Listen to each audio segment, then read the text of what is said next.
మంచి పనికి మంచి టైం దొరికితే వదులుకోకూడదన్నారమ్మా పంతులు గారు.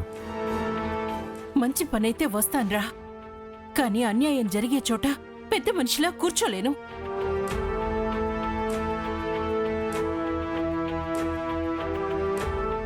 ఏంటమ్మా ఇది? ఎందుకింత మొండిగా ఉన్నావు? ఇది మొండి పట్టుదల కాదు గగన్. మగవాడికి విడాకులు ఒక మాట మాత్రమే, ఆడదానికి అది జీవితకాల శిక్ష.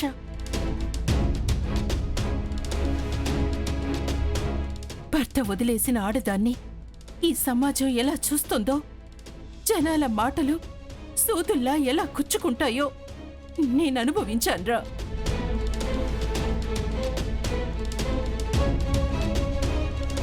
భూమికి ఆ పరిస్థితి రానివ్వను. కానీ మన పూరి జీవితం గురించి కూడా మనం ఆలోచించాలి కదమ్మా. అవునమ్మా, భూమి మాత్రమే ఆడపిల్ల, నేను కాదా? నా పెళ్లి పీటల మీద ఆగిపోయింది. అందరూ నన్ను జాలిగా కాదు, ఎగతాళిగా చూస్తున్నారమ్మా. పెళ్ళాగిపోయిన అమ్మాయిని సమాజం పెళ్ళాగిపోయిన అమ్మాయిలా చూడదు, ఏదో లోపం ఉన్నట్టు చూస్తుందమ్మా. నాకు నా జీవితం ఉండకూడదమ్మా? నేను సంతోషంగా ఉండొద్దా? భూమి కోసం నన్ను బలిస్తావమ్మా నువ్వు? పిచ్చిదానా, నీ సంతోషం కోసం నేను ప్రాణం ఇస్తాను. కానీ ఒక ఆడదాని కన్నీళ్ల మీద ఇంకో ఆడదాని కాపురం పెట్టకూడదు.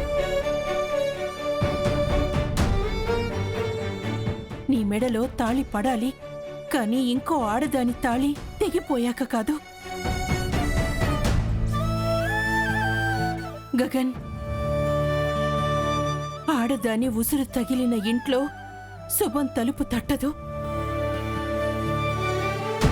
పూరి మీద చల్లే పన్నీరు భూమి కన్నీరవ్వకూడదు. నువ్విలా మాట్లాడితే నేనేం చెయ్యాలి? నిజం తెలుసుకోవాలి.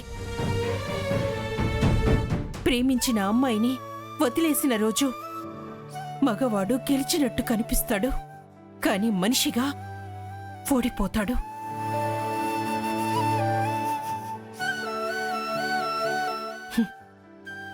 నేను రాను. మీరు వెళ్ళాలనుకుంటే వెళ్ళండి.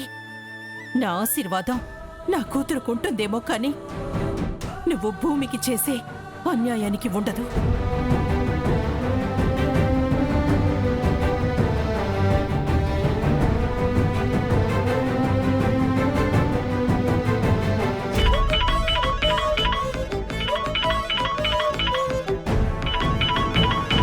తారా కాల్ చేస్తుంది.